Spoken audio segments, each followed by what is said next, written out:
In the southern oceans of Dominia Prime lay a continent of great kingdoms. Far from the war between Urza and Mishra, the lands of Sarpedia prospered. But as the climate changed, resources dwindled and empires crumbled. Hideous new species arose in the forests and the seas, forcing the Sarpadians to fight for their very survival. Recruit these toughened warriors and vicious predators for your duels, but beware, lest you fare no better than the fallen empires.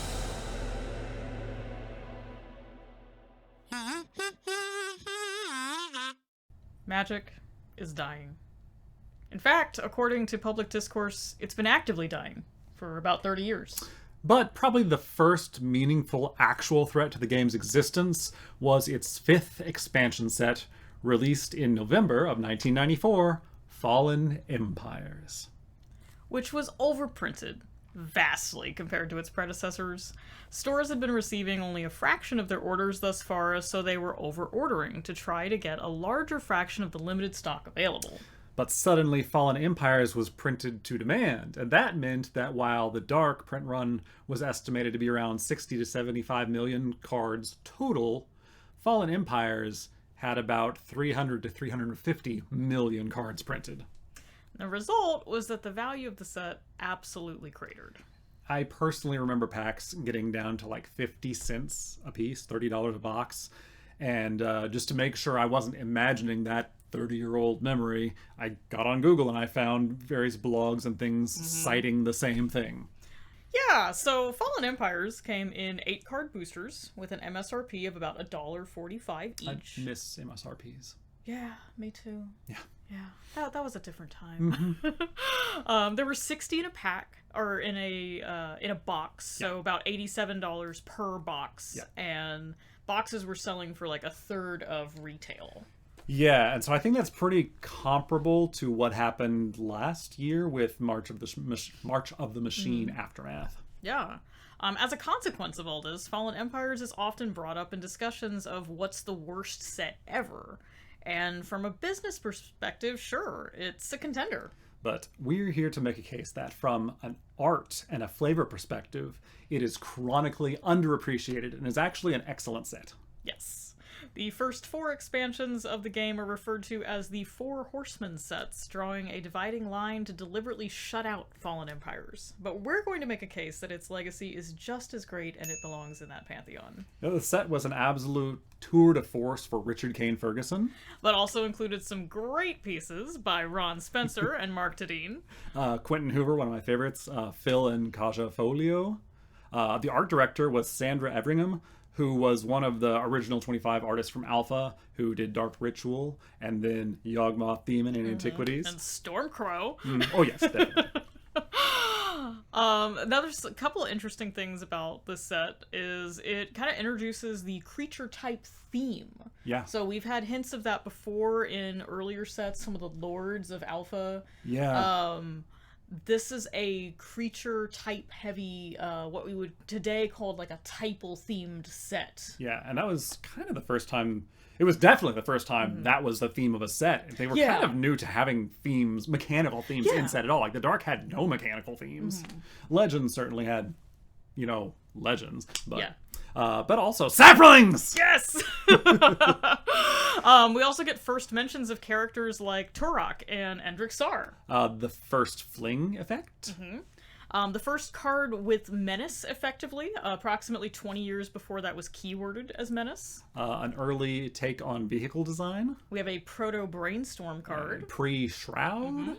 So, to celebrate its 30th birthday, we're going to do a comprehensive flavor review of Fallen Empires. We're going to look at the art, the card names, the flavor text, how the mechanics interact with flavor, and probably go off on quite a few other tangents, but we'll try to keep those under control. We'll try. Immediately, let's go off on one of those tangents, which really we do need to hit this one before we get it looking into the individual cards, and we are going to go through the whole thing in Wooburg order. Yes. Today we're going to start, we're not going to start at the beginning though, we're going to start with red and then go in Wooburg order. Yes. Which absolutely is a thing I'm stealing from limited resources, which they just do for variety. Yeah. Mix up set Keep to things set. interesting. But first let's look at the rarity system. Like for quite a while now, there have just been four rarities that we're familiar with. There's common, uncommon, rare, and mythic rare. But at this point in time, for one thing, small sets were in 8-card packs. They experimented with that a bit. But there were also a number of different rarities, and these were changing from set to set. So there were 2 sheets printed of Fallen Empires, a common sheet and an uncommon sheet. And then when you got a pack, you got 6 cards from the common sheet and 2 cards from the uncommon sheet. But the cards printed on those sheets don't appear the same number of times. So there were uncommon 1s and uncommon 3s. And that means an uncommon 1, there's 1 instance of it on the sheet. There's 121 cards on the sheet. And so I'll put this image up on the screen where you can see that. And you can see some duplicates. Like here on the top row, we have a deep spawn, and then 1 over and 3 down, there's another deep spawn. So that must be an uncommon 3, because all they have are 3s and 1s.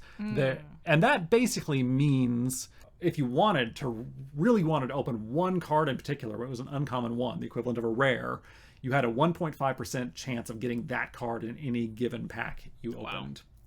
And you weren't guaranteed to get an uncommon 1 in a pack. So that's the difference between the current model. You can very easily just get a pack that had 2 uncommon 3s in it. And then on the common sheet, another unique element of Fallen Empires, which wasn't just Fallen Empires, but was at its height here, is having alternate arts for commons. So they had tried alternate arts on, I think, Strip Mine and Antiquities and Mishra's Workshop. I don't think they did any more until Fallen Empires. And in Fallen Empires, we have a different art for every occurrence of a common on the sheet. So there are common 3s and common 4s, which appear 3 and 4 times respectively on this. And for the most part, every different art is by a different artist. There are, for whatever reason, a couple of counterexamples to that, and we'll hit them soon. Yeah, this is really interesting, because this is the first, like, really wide-scale attempt at this, of having a lot of different alternate arts. Yeah, and when they did it again in Homelands and Alliances, I think in those cases they had 2 arts each, but they were always by the same artist. And I don't know. I don't know what the pros and cons were. Obviously, they've stopped doing that in general, but I, on the whole, really like that effect, and we'll talk a lot about that. It is very cool. I would like to interject that while I started playing much later than this, I did get to open a couple of packs of Homelands that I just picked up at a store, and it was a lot of fun seeing, like, oh, I've already opened this card, but this one has a different art. I don't have this art. Yeah, that was a neat element of all this. Yeah. The other bizarre thing about this set, and this probably has a mathematical basis, 5th column, 2nd row, you'll see Delif's Cone. That is categorized as a C1. Everything else on this sheet is a C3 or a C4. They're actually commons.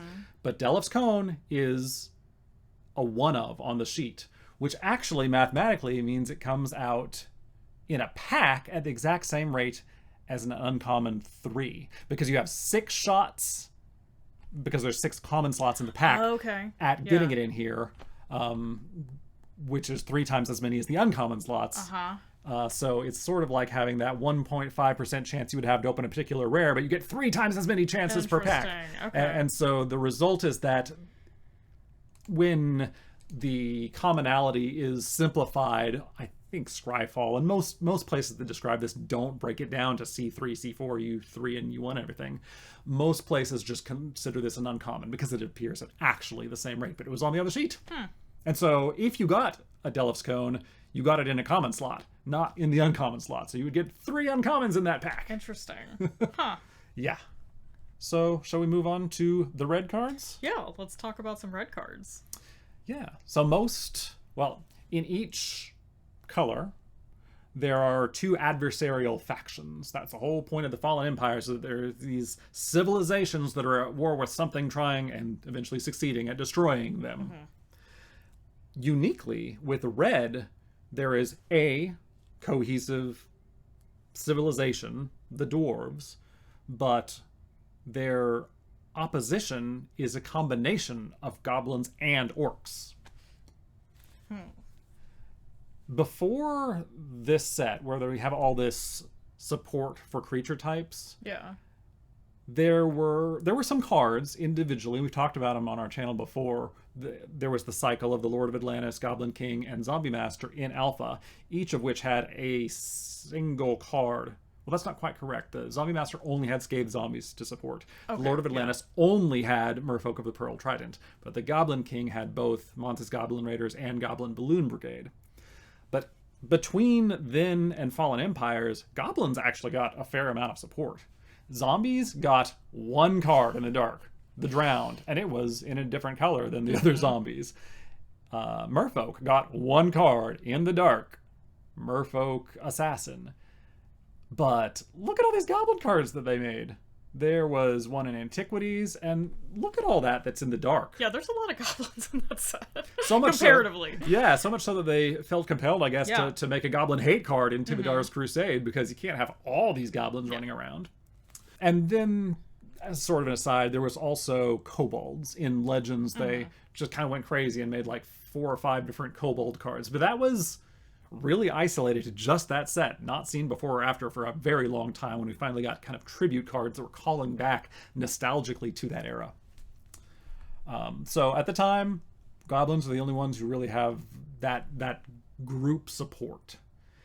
And then in Fallen Empires, they split the support between goblins and orcs, which actually there was a little bit of precedent for. Do you know Orc General? No, let's see what that one looks like. It was Not from offhand. It was from the Dark. Okay. Sacrifice 1 orc or goblin to give all orcs +1/1 until end of turn. Okay. Right. So they start building up the orc thing also, but orcs and goblins together, which is a little interesting. Yeah. At least flavor-wise, right? And I wonder if that kind of confusion and lack of direction and going in multiple directions harkens back to the fact that pretty much all of the fantasy genre, games, books, movies, everything really derives from Tolkien. Yeah. Where I myself have been confused over times about, are goblins and orcs the same things or are they different things? And I looked it up. Yeah. And apparently in the Tolkien mythology, they are the same species. But like even in the Peter Jackson movies, they're kind of presented as different things. Yeah. And certainly in current magic, they're different things. But do they kind of go together? Maybe. I mean, so it's just fuzzy, and it has been for a long time. I don't know. What's your sense? Yeah, I mean, I've usually seen them differentiated in fantasy media. Yeah. I haven't done a deep dive on like where the dividing line is as far as like if we are going to if you showed me like a lineup of critters and we're like, pick out the orcs. Yeah. Like I have a pretty good idea, but I bet you could slip some through if you're like, well, technically this one counts as an orc, and I'd probably miss those. But I think generally speaking, most people who hang around in the like fantasy nerd culture realms would categorize these as different creatures, but kind of in the same, like, I don't know, they're similar but not the same. Yeah, it's like foxes and dogs. Yeah, it's like, well, they're kind of the same, like, they're clearly But not, they're not. we're not going to lump them in with the elves, obviously, because, like, those are super different, but they're also not exactly the same, so... Well, then you're going to go down the whole Tolkien thing about orcs being corrupted elves. We don't. Yeah, want we're not going to get it. We said we weren't going to do tangents, so we were going to try. Okay. We're going to try. So, let's step through the goblin cards first in this set, and then we'll have a look at the orcs after that and see how it all fits together. There's some really good ones. And this one has been cracking me up for as long as I have been playing this game. You want to say the word? Yeah, so Goblin Chirurgeon. Yeah. There is a specific printing of this card. I think it's the... Is it the Daniel Gillon one. Okay. That's my favorite one. I love that goblin painstakingly trying to thread that needle, which is just a regular needle. Like, it doesn't look like a suture needle. It looks like a tapestry needle, honestly. And then he's got just a bucket of limbs behind him, or a barrel of limbs. He's got some saws hanging on the wall. And so, like, I'm just really curious about his medical practice. Like, this one really leaves me with a lot of questions. Yeah. I like this one. And let's look at the flavor text on each of these too. Yeah, so on this one's my favorite. The flavor text for this one says, the chirurgeons patched up their fallen comrades with a gruesome mix of twisted limbs and mangled flesh. Yeah. And this is a zero cost ability to use, which is just interesting to see templated that early. I think... Yeah, normally now we would just say sacrifice a goblin, : that would be the cost. That would be it, yeah. Regenerate target creature. It's interesting also that it can regenerate anything. It's not just goblins. This is not goblin specific, so he can sew up anything. He needs goblin parts to do it. He can sacrifice himself. He could sacrifice himself. Yeah. But he can help anybody. He's a real hero. I guess backing up kind of the point that I had in bringing up all this goblin support that already existed, we've already got the vanillas. We got the vanilla 1/1s, the vanilla 2/2s. So where are they going to go from there is an interesting question, and we do see where they go. And we also see that this is treated as a small set. It's an expansion to the game. It's not a standalone thing in any sense like we currently have sets, especially in the post-block era where everything really is standalone. There are no basic goblins in this set. There are support goblins. These are goblins that are meant to go with the goblins you already have. Yes, exactly. And that really is kind of different than the rest of this set. It feels like most of the creature types we're going to talk about after this in all the other colors, and maybe even the dwarves, it feels like they tried to give you the cards to make a Fallen Empires deck that maybe you wouldn't literally have enough cards from just the set, but you could get all your creatures from it. Yeah. The goblins, they just didn't do that. And I think that is more about, less about the flavor of this set and more about them realizing they exist in a larger ecosystem of the game, where you already have all of those things, you don't need any more. So instead, we get this real creative use for whatever small goblins you have. They're not attacking, they're too small at this point, so they might as well enable something else to attack. Maybe an org. We'll get that soon. And so then there's two more arts here. There's Dan Fraser, one of the other original artists from Alpha. And the flavor text here, perhaps goblins are good for something, after all. Attributed to General Kurtzog. Now, I was looking to see if they showed up in the epistolary stories that were published in The Duelist alongside with the set, but it doesn't look so. So they might have a wiki article somewhere, but I don't want to go outside of the contemporary fiction published alongside the cards to kind of do this review. And then the other one by Phil Folio, and the Folios, I think they first joined the Magic art crew in Antiquities and were really important to the game for a while. They were one of those art styles that was just different than kind of the core of the game. People lament that sort of thing being lost from the game over time, I think, where you had just different stuff going on. And theirs is definitely different stuff. Yeah, it definitely stands out. And this one might be the only clear reference to another card from a different set with, that's a Llanowar elf head. What's the thing? What's the body? Because I feel like that's also... You know what? We had the that's probably a Legends card. Yeah. The cat people were in that. That's one of there was a 2/2. I can't remember the name of the card, but I'm pretty sure the body is also... There's Jedit Ojanen from Legends. Yeah, that's it. You think it's specifically Jedit? I think it's specifically. And I think it's just because of the pose where, like, that sticks out in my brain. Yeah. And I think at this point in time, that set had come out, 6 months earlier? Yeah, this was on people's minds, so I think you're very recognizable. Right. Yeah. And then I don't know about the arm, if that's something that we should recognize, or if that's just a spare arm. Uthentral arm, maybe? From Alpha? Yeah, I was like, I don't know if that's like an identifiable arm or just like some spare parts they had laying around. Yeah. Maybe? Oh yeah, look at the Uthentral arm. Yeah, that it has the same really similar texture. So I like that. I like him. That is a nice nod. It even has that hair. Oh, it does. I didn't notice that. Okay, so that's definitely the same troll. Yeah. I like his tongue sticking out on the side here. But that it is so cartoony versus everything else. Yeah, like I the mean, pink suture material too. yeah. I mean, the Daniel Gallon one is a little bit more like, it's not realistic. None of these three have like a realistic style, but this one's well, this one is uniquely stylized in a way that I think the other two are not. I think probably before they started doing cards, the Folios started working with Wizards by supplying comic strips to issues of the Duelist. Okay. And it was very much like comic that. strip style. It's a very different thing. That makes sense. Yeah, so... But yeah, 3 delightful interpretations of the same card. Yeah, it is. And then I think there's just one other actual Goblin creature card. Yeah, like I said, there are no vanillas here. There is Goblin Flotilla, which was this an uncommon 1 or 2? I'll look it up later and print it on screen, but here it is. Island Walk. Yeah. So we're still in the era of Magic where they felt constantly compelled to put in enemy color hosers of various types. And Island Walk isn't quite a hoser, but, you know, little digs at the enemy colors.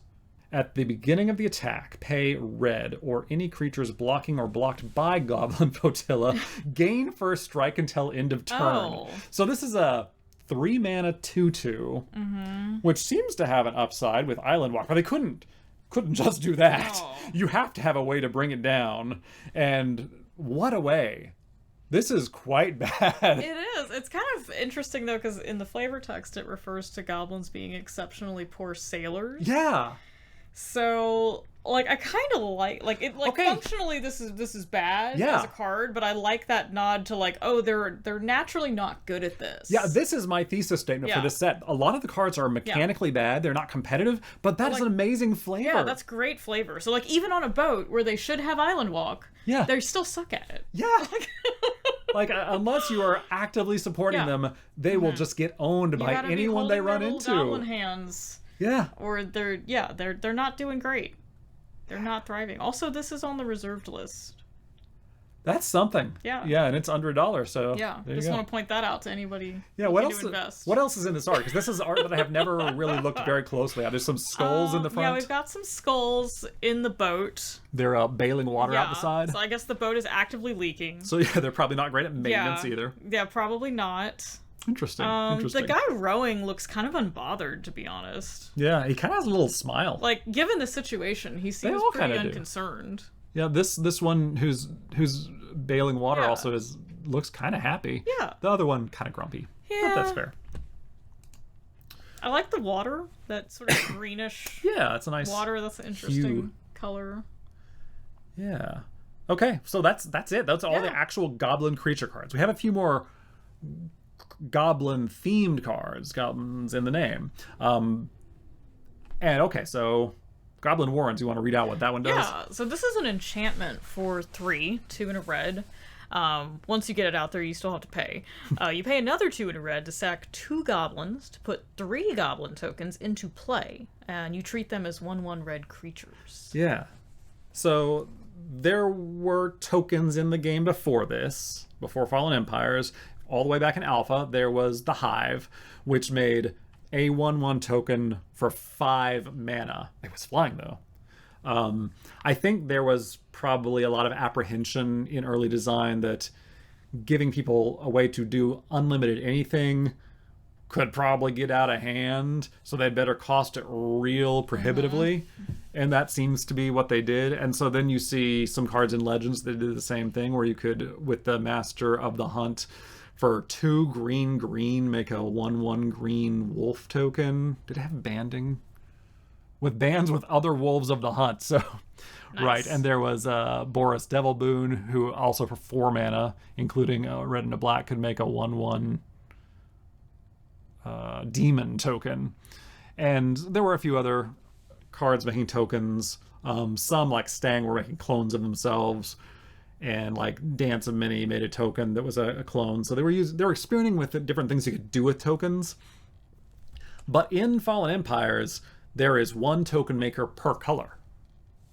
And so I think that's another attribute or another example of where they were trying to really lean into these creature type things. Not only are there a bunch of cards of this creature type, but you can make a bunch of tokens of that creature type too. And so suddenly Goblin King is going to be buffing all of the results of the Goblin Warrens. Goblin Caves, Goblin Shrine, all of these are going to be working on all of these goblins you're pumping out. And while today we can look at this cost and say that's a pretty high cost. Yeah. When I opened this card in 1994, I was so hyped. I couldn't, I mean, I was 13 or 14. I could only conceive of the ceiling of what you could do. You're gonna make so many goblins. I would just dream of what would happen if I was uninterrupted. Yeah. What if no one did anything to stop you? Yeah. It would be so cool. I could just keep making them. Yeah. And keep going. So that was honestly tremendously exciting to me. I think it's kind of unfortunate they made this an uncommon one, which is the equivalent of a rare. Because if the whole point of this set is these creature type themes, and this is the main thing in the set that lets you make a bunch of actual goblins who can attack, then at least make it an uncommon 3. Yeah. But be that as it may. What's the flavor text on this We're one? going to come back to this. I was going to mention the flavor text because this references Sarpadian Empires, Volume 4. Goblins bred underground, their numbers hidden from the enemy until it was too late. Yeah. So Sarpadian Empires is mentioned a few times. And should we talk about... We should probably come back to that a little bit. No. Let's Should we get into it. Yeah. So Sarpadian Empires is there's how many volumes total? There were six in the flavor text for Fallen Empires. Okay. Which references the events going on here. Yeah. There's a whole page you can read about with all the references to Sarpadian Empires, and later there is an actual card called Sarpadian Empires, Volume 7. And that was That's a time the one spiral, right? I think so. Yeah. Let's look that up. Empires. But it makes tokens. Yep. Yeah, so when it enters, you have to pick what kind of token you want it to make, and then you can pay 3 and tap it to make a 1/1 creature token of that type. Yes, and the types are the same tokens that the token makers for this set make. So you have a Goblin option, Black Thralls, we'll get to Breeding Pit eventually, Camerids from the Pomerids Spawning Ground. It's each of those types. So that's a cool little little thing. I think a third of the cards in the set have these quotes from the Sarpadian Empires. Yeah, there's a lot of references to the various volumes. Yeah. So that was really cool at the time. I had this sense, being, again, 13 or 14 years old, maybe if I can find all the cards in the set, it'll be a whole book. Yeah. When in reality, it's probably, 3 pages typed or something. Yeah, but it was so cool. This is a neat way to tell these little stories. Yeah. And I like that they differentiated. It's not just history of the Sarpadian Empires. They have different volumes dedicated to specific factions and the overview, and I think that's really cool. I think I want to go off on one of the big tangents now, and that's that the creators of this set, the so-called East Coast playtester group, they were some of the group that playtested Magic Houses in development before Alpha came out, and they were already working on the Ice Age expansion also before Alpha came out, or during that time. So that they knew that was probably coming along. And then Ice Age obviously didn't get released till after Fallen Empire, so a couple years after the game released, but they were asked to design and develop Antiquities as the second expansion ever in the game. And they took these references to the characters of Urza and Mishra, which are just names that Richard Garfield had made up for Alpha, and they came up with a full war that those two were at the center of. They invented the set that had that as the backstory, and so they really expanded and invented what would be the backstory of Magic. And the way they framed Antiquities, everything was exploring the past. You were getting the bits and pieces of this story by examining artifacts from the past. It was all in the past. Then the same group designs Fallen Empires, and they are the ones who designed Ice Age. So they knew where they were headed. They knew Dominaria was headed toward an Ice Age caused by the events of the Antiquities War, which they had also conceived of. And so they created this set and placed it sort of at a natural place in between as the world was declining into the Ice Age. That's the reason that all these civilizations are falling in Sarpedia. It's in the intro video, Yeah. which is straight off of the back of the packs. Which yeah, I've been holding on to pack wrappers from all the packs I ever opened. So I've been holding on to this for like 30 years. Never knew why, but it was apparently because I knew I would have a YouTube channel 30 years later where I'd want to show off that I have Fallen Empires packaging. But right here is the text about the Sarpadian empires falling. And so then they, in the same sense that in Antiquities they had all these fictional sources of information to give you pieces of the story a little by little, they're doing the same thing here. But they created the Sarpadian empires as a volume, sort of like the rise and fall of the Roman Empire, right? Is the real life big series. Yes. I feel like it's a callback to that. I don't know how many volumes there are, but it's a lot. It's the same kind of deal. number. Yes, it's a number of volumes that detail the story, which is kind of what we have here. So again, we're looking at this from the perspective of these are things that already happened. It's already been written about in these volumes. These are the events that led up to what ends up happening. I don't recall if Ice Age is framed that way. I don't know, but certainly once we get past Ice Age, like, magic is in the present. Like, the story we are being told, it's told present tense. Yeah, if you're playing Magic today, all of the story is stuff that's happening now. It's very in the moment. There's a sense of immediacy, I think, they've brought to the storytelling, that, like, these are events that are going to affect the future. Not so much like, oh, we're looking at a story that's already happened and explaining how we got here. So I think that was just a cool element that seems to have been that team brought to the game and is reflected here as well. On to the next goblin card. So many goblin cards that aren't goblin creatures. Goblin Kite. We don't get any flavor text on this one, but let's look what it does. Actually, you want to just read the present oracle text? I'm going to read the errata oracle text from the present day, because what's printed on the card's kind of a lot. So this is an enchantment for 2, 1 and a red. You pay a red. Target creature you control with toughness 2 or less gains flying until end of turn.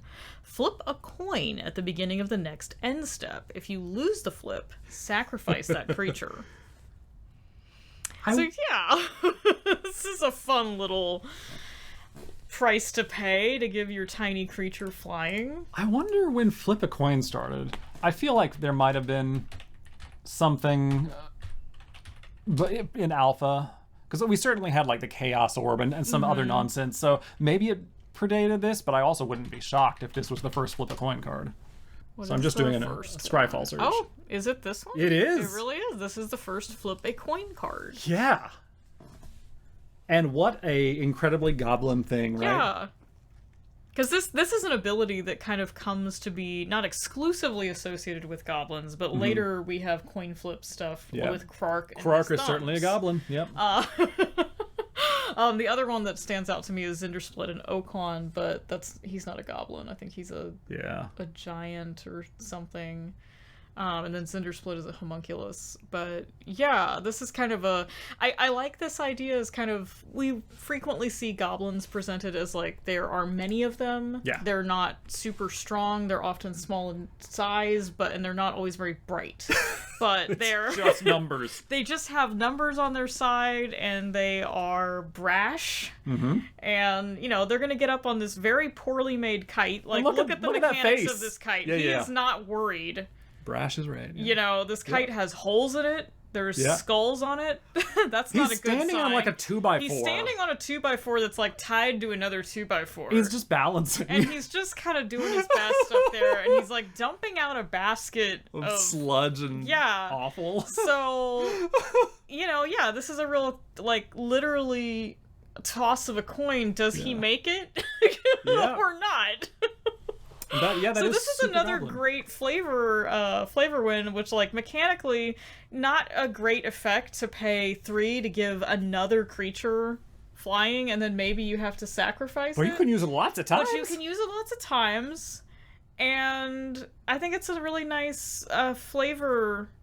How do we want to say it? Like, it's a good illustration of card mechanics and flavor. It's a great mechanical flavor where, like, this is a real toss of a coin whether or not this guy lives. I wonder, because I was so young when I got into Magic, it just came out at that time. I didn't have a lot of exposure to fantasy genre before Magic. So I don't have a sense of what the notion of goblins was. I don't know if it was that zany and accident prone. I don't know. I mean, my earliest memory of goblins were in the animated not Lord of the Rings, the animated Hobbit movie, where they are these kind of ugly, creepy guys. They're not portrayed. They're thick. They're real thick. They seem a lot more competent than these goblins. They seem more competent than this guy. I don't know that I would call them, like... I don't remember them being particularly, like, strategic geniuses. But they were also... They don't remind me of this guy. Yeah. They seemed threatening. Yeah. Like... Yeah, you're right. You know. But what I was thinking of is World of Warcraft. Yes. I was into for a very long time. Someday I may be again. But in that game, both gnomes and goblins, depending on if you're playing Horde or Alliance, are your representative faction who's into engineering specifically. And both of them actually have a very flip a coin element to all the stuff you're doing there. And so I don't know to what degree World of Warcraft, or Warcraft in general, owes Magic for helping to emphasize this, or if they were both drawing from the same are we source. just holding two mirrors up to each other and like, you know? Honestly, and it probably just predates all of that. It's probably just that I'm not familiar with the media that those creators were referencing and grew up on. But I really don't know. I feel like Brian Froud focused on fairies more, but also had a lot of goblin content where they were kind of zany like that. Yeah. So I don't know. Yeah, goblins, at least in Magic, seem to have very little regard for self-preservation. I think that is a contiguous line. But there's an example, is Labyrinth. The goblins in Labyrinth. That's true. I mean, there's the Goblin King, which is a whole different thing, but all the actual goblins, they're just bumbling around. Yeah, they're very much in this vein. Yeah. And there's just like a lot of them, and that was like 1984, right? So that was so that had time to kind of had been ruminate in the consciousness, in the collective unconscious, if you will. Yeah. I don't know. Now we're gonna have to do I'm gonna have to do like a deep dive on goblins and representation in fantasy. So we've come up with yet another project. Yes. We definitely need more projects. Yes. We don't have enough of those. Yeah. All right, and I think this is... No, there's a couple more goblin cards? Goblin-related. Two more. Okay. And both of them are also quite significant and interesting, I think, in the history of the game. Goblin War Drums being the first one. Yeah, so this is the one that essentially is Menace. Yeah. Before that is keyworded as Menace later in the game. Approximately 20 years later, in fact. So very... very early introduction of that. Yeah, Magic Origins. Oh, wow. And two of the three cards in that set that had Menace were goblins. Fitting. Boggart Brute and Goblin Glory Chaser. There was also an elf, which, whatever. Sure, why not? Yeah, but well, what we're here to do is focus on the Fallen Empires cards. So let's have a look at the four takes we have on this here. So this one is an enchantment. This is another one that is also not a goblin. But it gives each attacking creature you control that opponent chooses to block cannot be blocked by less than 2 creatures. Yeah. So this is another one that's interesting because it's Goblin War Drums, but it's not exclusive to goblin creatures. This affects any creature type that might be attacking. Which is different. Like, we had in the Dark, the set right prior to this, Goblin Caves and Goblin Shrine, which both enhance all the goblins. But in Alpha, we had Orcish Oriflame, which just gives everything plus 1/0 on attacks. So there's kind of a precedent for variety in what these global enchantments are going to be doing. But then, what's implied here? I guess we can look at the flavor text and see if it gives us a better sense of what's supposed to be the mechanical flavor connection. Well, I think it's that the it's the drums. I mean, the first incidents we have here that references the Sarpadian empires again says the goblins' dreaded war drums struck terror into the hearts of even their bravest foes. So you've got these tiny little creatures that are really good on drums, hyping up your army. And Okay, so I was looking at the Richard Kane Ferguson art, which, man, this was such a great set for his work. It was. And to me, it conveys just this sense of a massive horde, and so I was thinking this is less fear and more confusion in the ranks. Okay. Just because you have just so much going on, you're just overstimulating your opponent so much that they can't tell where all the little goblins are running around and everything.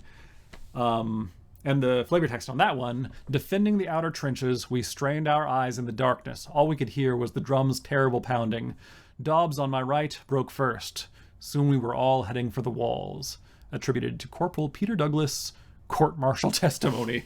Oh, I like that little addition. That's fun. That's a good, just extra bit of storytelling. Yeah. It tells you both what was happening, explains what the flavor tie-in of the drums is, and tells a little story.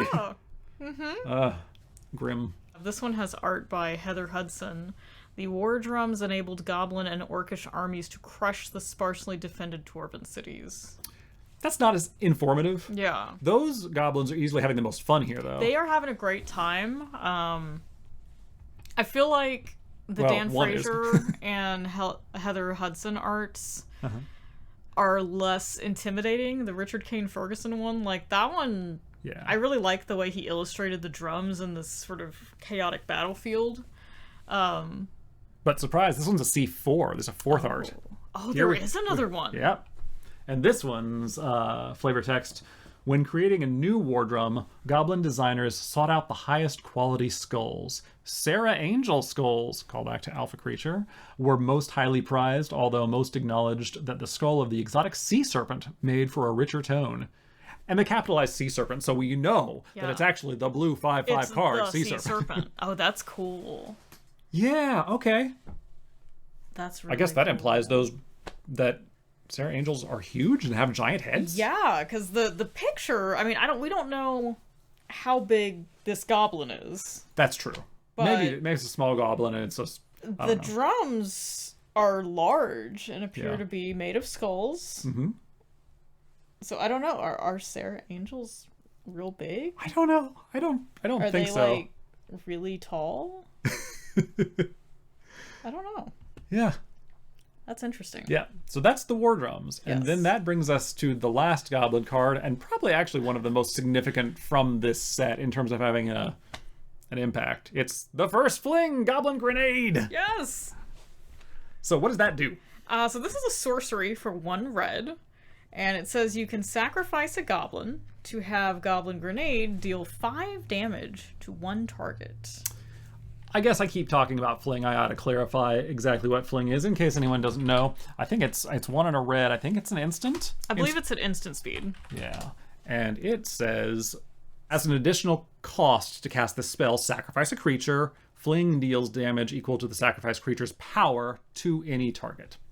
So this is obviously not literally the same thing. But it does have that flavor of take your creature and just kamikaze it. Yeah, just launch him. Okay. Yeah. And there have actually been before this card there were a few different plays on that flavor. In Alpha, Stone Giant, instead of sacrificing eating the damage, it said tap to make one of your creatures a flying creature until end of turn. So it just literally tosses it. It has flying, and then it is killed at the end of the turn. You sacrifice the creature at the end of the turn. And I think that was the creature. So they tried that, and then they were like, we'll try some other ways mechanically. But what's funny is they actually brought that back last year with Mordor Trebuchet. Because that, when you attack with an orc and you have that, it creates a flying, I think, 2/1. That's right. that gets sacrificed at the end of the turn. So that's more projectile, but it was interesting to see that they possibly reinvented the same mechanic that they had tried in Alpha. And then Detonate from Antiquities is more of like you blow up your opponent's thing and it does damage. Makes sense flavorfully. And then Orcish Mechanics, also from Antiquities, tap the orcs to do 2 points of damage to any target, and it's like you're lobbing things with this Okay, yeah, with it looks this like catapult. he has like a little catapult that he's operating. But I'm reading off the original card rather than Yeah. the current errata. Each time you use this ability, you must choose one of your artifacts in play and place it in the graveyard. So yeah, you're just sacking your artifacts Okay. and tapping to throw them for 2 damage. So they'd explored this space a little bit, but Goblin Grenade, largely on the back of Ron Spencer's phenomenal art, which was probably just goes looking at harder that than one. anything else in this set, and maybe goes anything in real Magic to hard. this time. I think you may be right. I mean, wow. Let's just take a second to look at that. Seriously, it's amazing.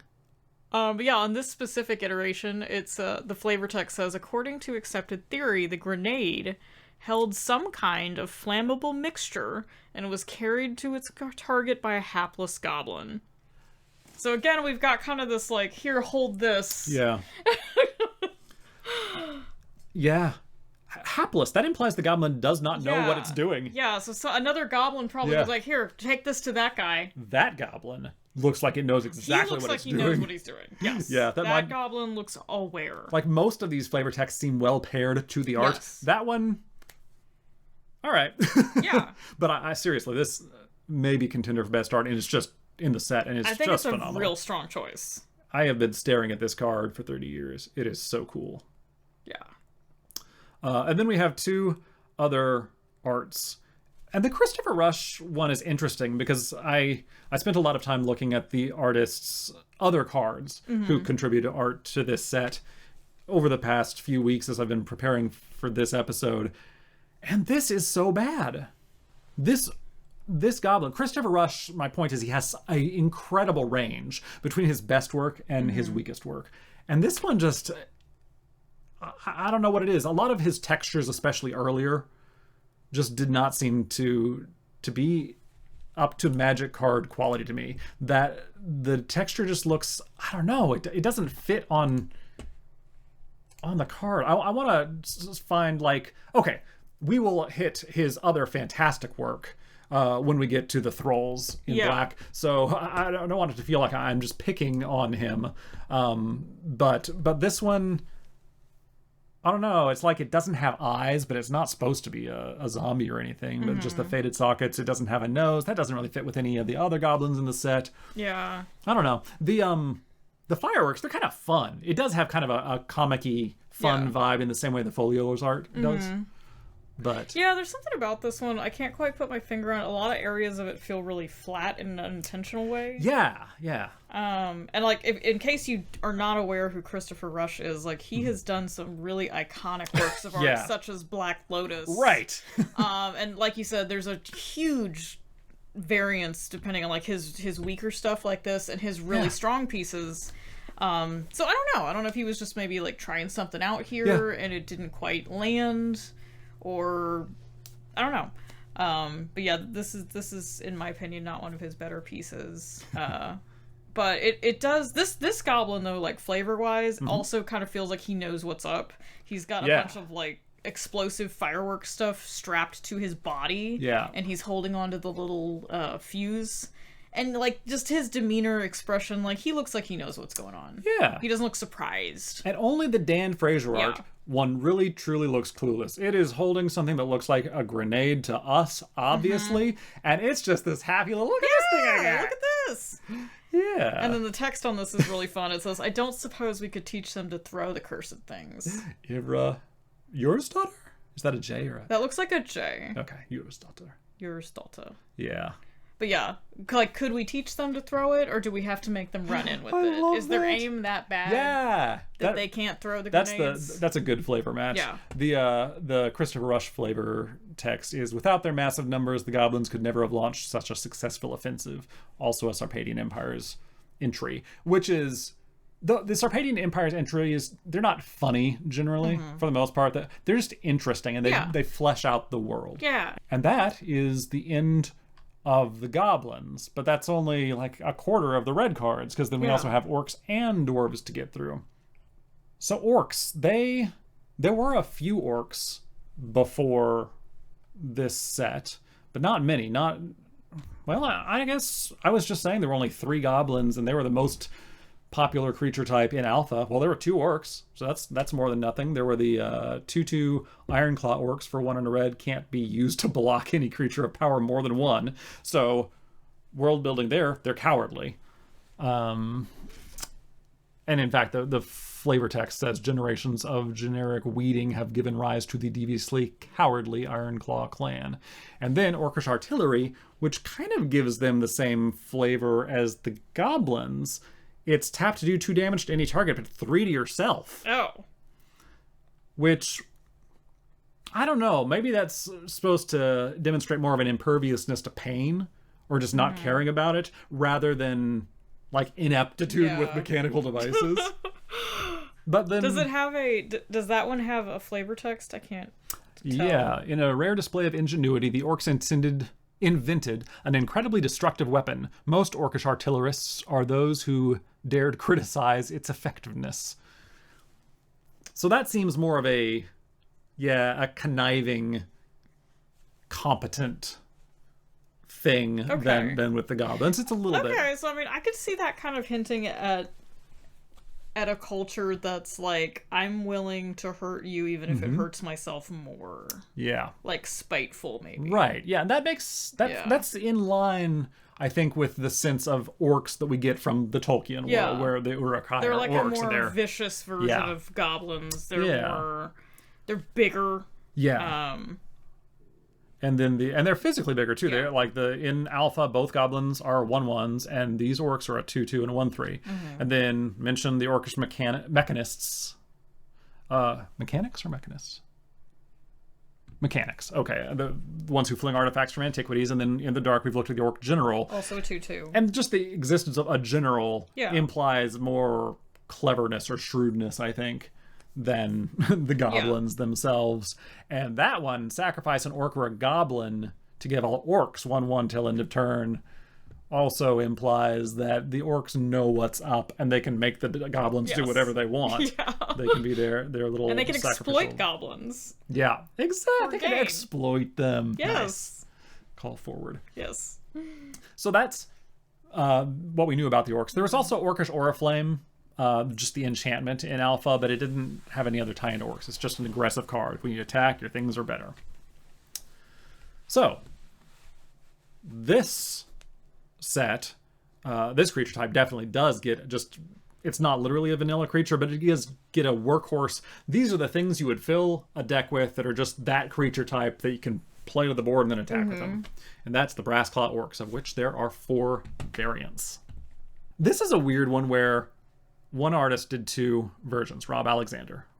Yeah, and this was an interesting one. So it's a 3/2 for 3. But it can't be assigned to block any creature of power greater than 1. And that's just a direct callback to that Alpha orc, which was the Ironclaw orcs, who they're 2/2 with that same drawback. Yeah. And at the time, a 2/2 for 2 was considered a real good deal, because the baseline was Grey Ogre is 2/2 for 2 and a red. And I think there were maybe comparable, but that was the vanilla test at the time. That was just the basic what you got. So if you're gonna have something cheaper, it's gonna have a downside.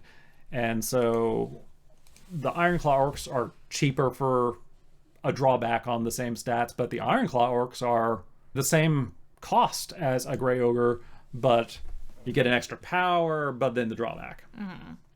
Yeah. Okay. So what's the flavor text on these? See. So this first one says, the Brassclaws delighted in lightning raids on Acacian and Dwarven towns. An unprepared enemy is easier to defeat. Sarpadian Empires, Volume 4. Yeah. And actually, 3 out of the 4 of these are from Volume 4 of the Sarpadian Empire. So let's just go through all those. Okay, so on the Dan Fraser art, Brassclaws were typical orcs, quick to laud their own prowess in battle, quick to jeer at their opponents, and quicker still to run away when things started to look slightly dangerous. And then the last one is the Heather Hudson. Yeah, this one says the large brassclaws worn by some Sarpadian orc tribes were among the least feared weapons ever known. Which is an interesting... I don't know why they decided to throw that in there. I don't know. I mean, they've got these kind of Freddy Krueger-esque hand attachments. I'm not sure why those are some of the least feared weapons ever known. Yeah, like 3 out of these 4 arts have the artist decided to do something with this name of Brass Claw. Like the 2 Rob Alexanders both have more like they're more of a Wolverine style claw. But it's weird that the flavor text on one of these would like downplay that, because as far as this set goes, they're relatively big creatures. Like a 3/2 is pretty substantial here, and them being cowardly doesn't really seem to line up with people considering them to be unthreatening. Also, they won. Like, that's the story of... Maybe that's just supposed to be a deep irony that we're supposed to pick up. That the quote here is that people should have been more afraid of them. Maybe, maybe. Or like they were underestimated. I don't know. I think that's one of the weaker flavor texts we have here. Yeah, the last one says a whole skin is worth 1,000 victories, and that's accredited to Orcish veteran of the Battle of Montford. I like that one a lot more. Gives us some sense of just the way orcs think and talk. Yeah. Yeah, and it's cowardly because they're saying I'd rather be alive, but like in a pretty relatable way. I too would rather be alive. Well, and then I rather like the other one that we looked at that called back to the court-martial testimony. Yeah. I like that this notes that this is an Orcish veteran, so he lives. Yeah. This way of thinking served him well. Yeah. Well, you know what? And that's funny because there are also Orcish veteran cards. So I guess that one grew to be one of those. Yeah. But we'll get to that in a second. He makes it onto his own card. Yeah. Yeah, he does.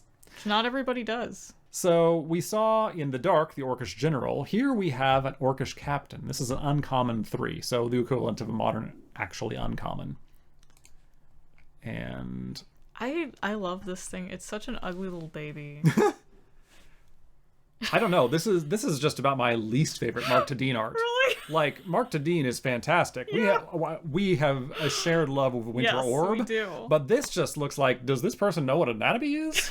And often, Mark Tadine seems to be drawing in very purposefully creepy, weird anatomy. But this one just seems squiffy. I don't know. I feel like this one is purposely grotesque. I like the almost transparent quality of the skin. It's very unsettling. This thing also seems to have some kind of aesthetic scarification happening, which is interesting. I don't think we've seen that on any other orcs so far. Oh yeah, because it's on the head also. Yeah. That's interesting. Because initially I was like, oh, that's kind of, like, what's that about? But it appears to be some kind of intentional, like, scarification, which maybe that denotes his status as a captain, because the arm part is kind of evocative of, like, military stripes. Yeah. So I'm like, okay, maybe that denotes that he's a captain. I think so, yeah, that's neat. Because they don't wear shirts, so, like, how are you supposed to know who's this one doesn't. Yeah. Like, how are you supposed to know he's the captain? But, I kind of like his grotesquerie. And there's another one down in the corner that's sort of staring up at him. Yeah, he looks a bit concerned. Yeah. Until this moment, I never paid attention to the ones in the back. Yeah. I had a sense there was just ranks upon ranks, but they all kind of look zombified. Yeah. They're kind of flat. They're just sort of... Yeah, that's fine. That's fine. Ahead.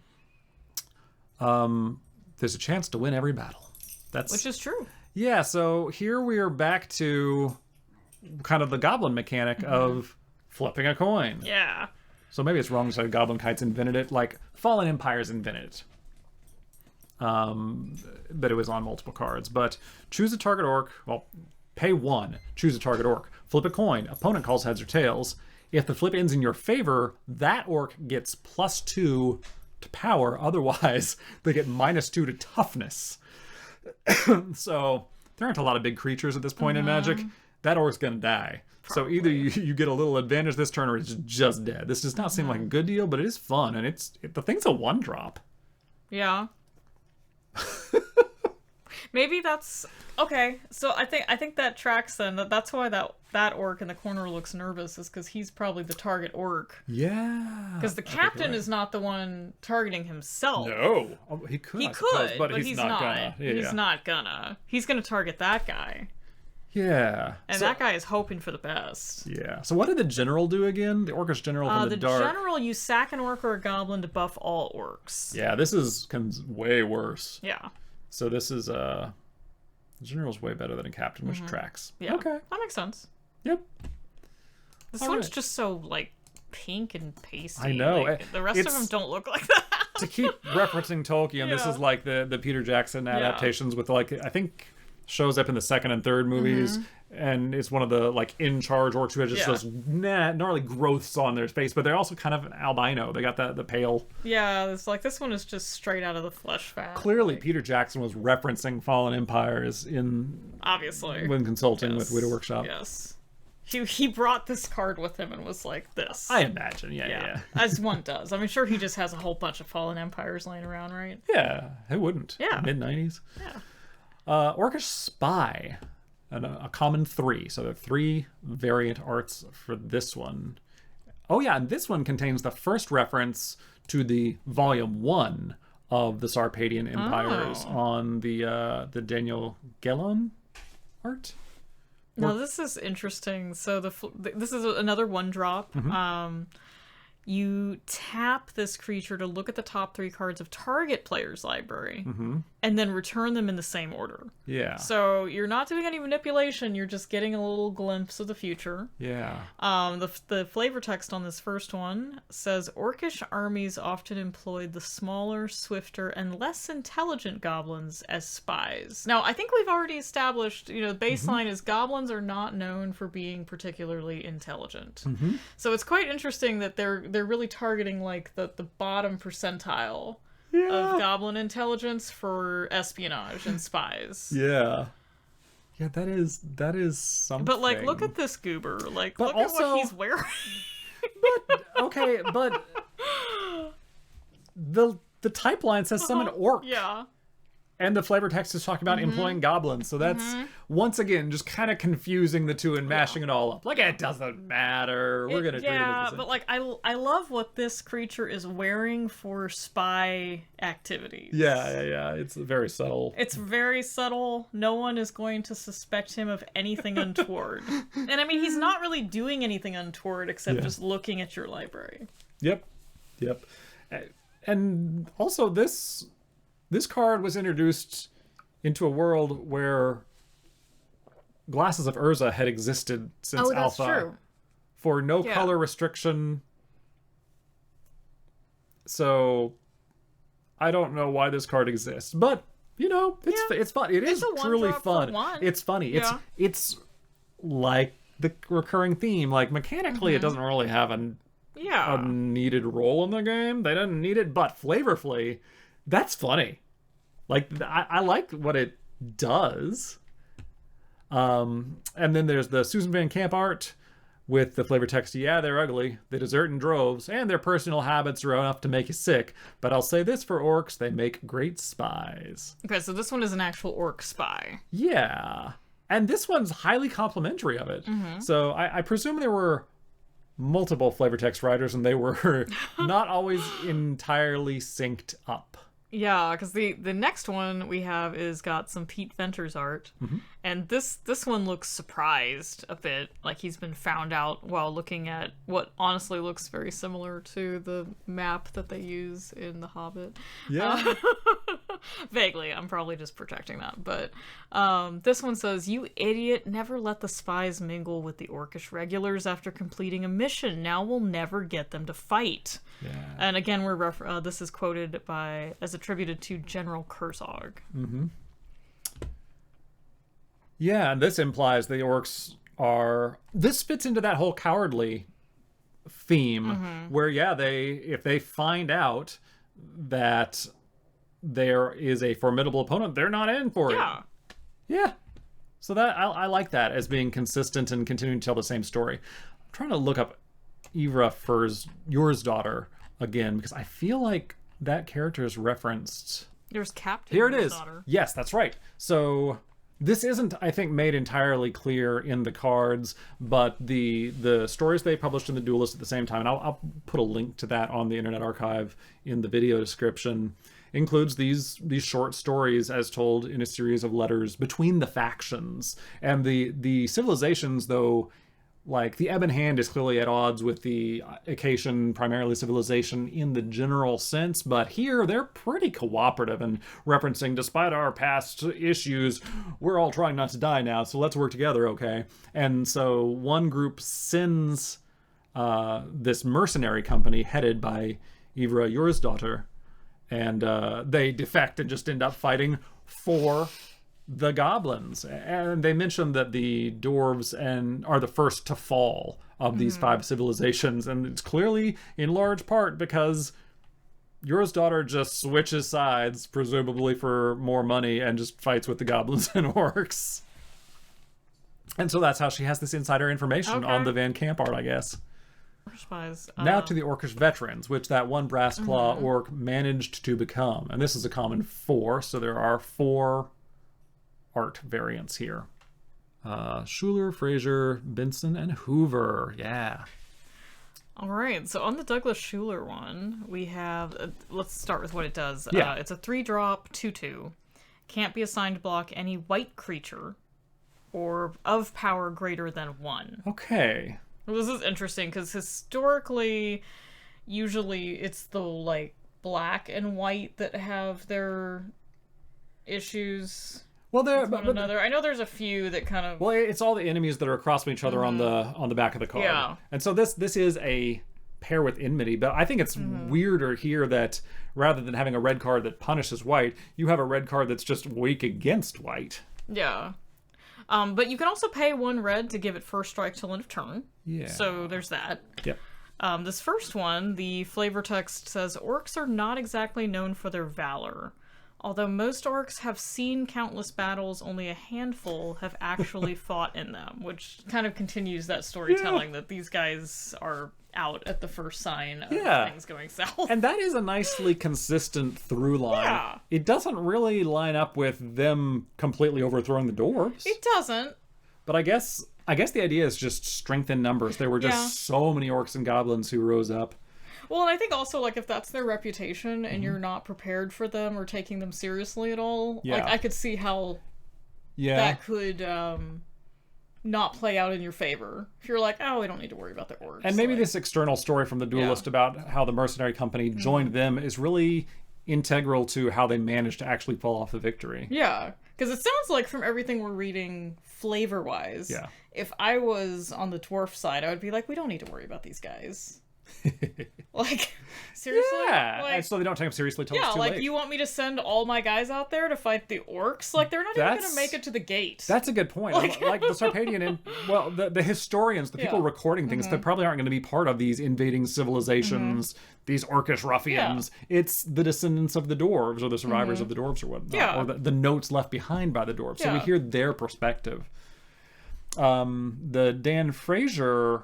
Before we read the text on that one, this is excellent Dan Fraser art. Dan Fraser is another one who just did a tremendous number of pieces in Alpha and throughout the game, especially the Mox series. But I feel like, unless I'm misremembering, I'm not often impressed by Dan Fraser's characters. Profiles, faces, and that kind of thing, as I just scroll through some of the other stuff. Like, the brass claw orcs that he did were very superficial, like the actual characters in there. But look at this orcish veteran. It's got such personality and detail, and like, this is a really nice portrait. Yeah, a really standout piece from him. But the flavor text on that one is another from the 4th volume of the Sarpadian Empires. Orcs often greeted promotions to Acacian battle with anguished wails and pleas for mercy. Very consistent with everything else we have here.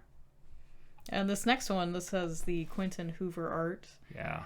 This one says, unsuccessful in their early battle for Montford. The orcs quickly tempered their bloodlust with cowardice.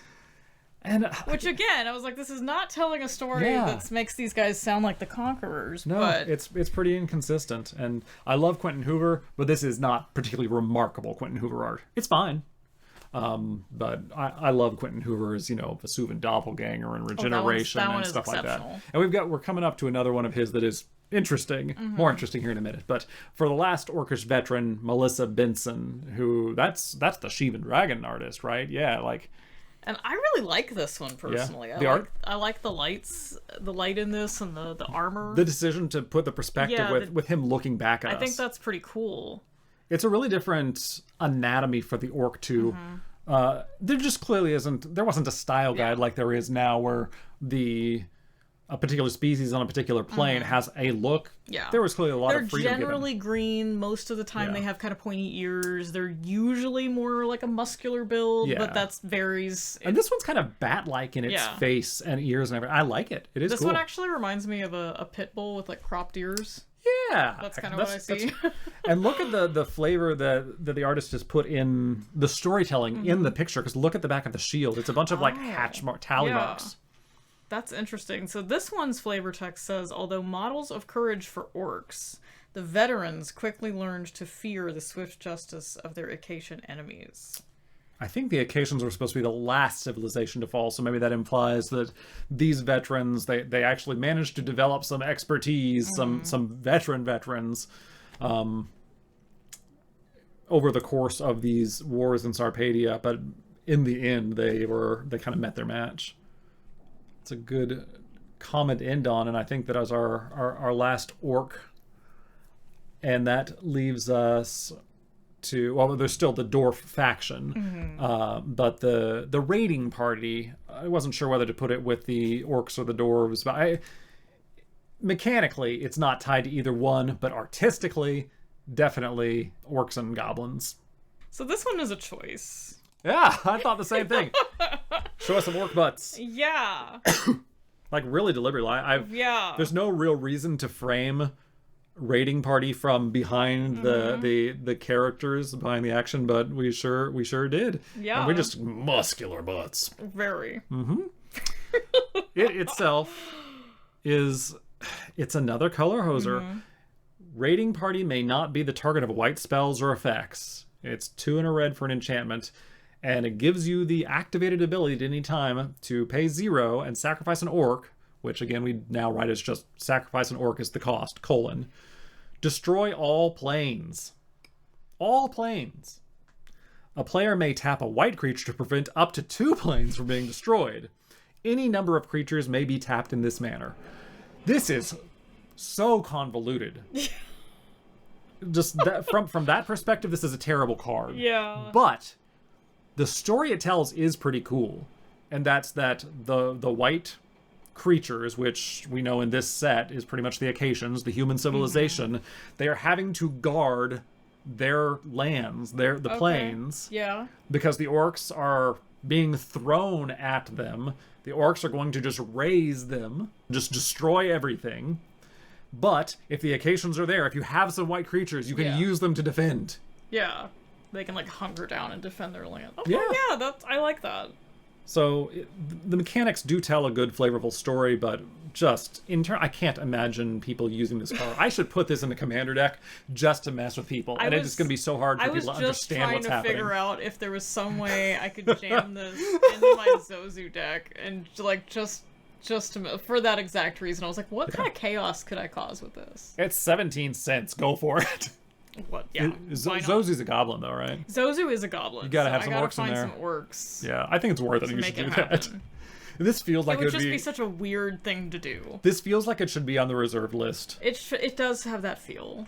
But it's not. I mean, if nothing else, even if I don't end up getting to use it, I kind of want to just make our play group look at a bunch of orc butts. Yeah. So if you're in our play group, this is coming for you. Not sorry. Yeah. So after this, I mean, it's kind of an epilogue to what happened with orcs just as a creature type. They just kind of faded out of the game. They didn't keep making them. They kept making goblins. But there were 7 in Ice Age. So immediately there were a bunch. But then none until Cold Snap, which was 2006, I think. And which was the shtick for that set was, this is the set we found in the vault that we forgot to release. So it was a continuation of Ice Age. And then there's just years and years in which there were no orcs. And finally they start bringing them back in the more modern design in Tarkir. Then they have orcs as part of the Mardu faction. And then Ixalan, they wanted orcs as part of the pirate faction. And so they're back in Magic again, but they kind of were obsolete for a while. It seems like they had this experimental phase where, well, orcs and goblins are a combined type group, and then now we're not going to do that. Too complicated. And I think that was probably right, because today, in the world of Commander, where people are doing everything, you just don't see people combining orcs and goblins. Yeah. It's just not a thing. And that brings us to, man, I'm glad we're dividing this. We thought this was going to be a single episode. What are we at? An hour and a half? Probably. I don't know. I haven't looked at the time in a minute. Yeah, so actually, I need to pause because I have to pick up my child from daycare. Oh, yeah, we should pause. So the original intent was to do one color per episode. At least we were hoping maybe to bunch it that together. That was the plan. But we are simply out of time to record today. So we will finish Red next episode, and maybe we can get back on track there and like finish Red and do Green. Yeah, that'll be the goal. Yes, we'll be back. And hopefully we can finish the series in this Fallen Empire's birthday year. Yes, I think that's doable. Yep. Yeah. We're going to do that. Fallen Empire's fall. Saprolings. Ooh.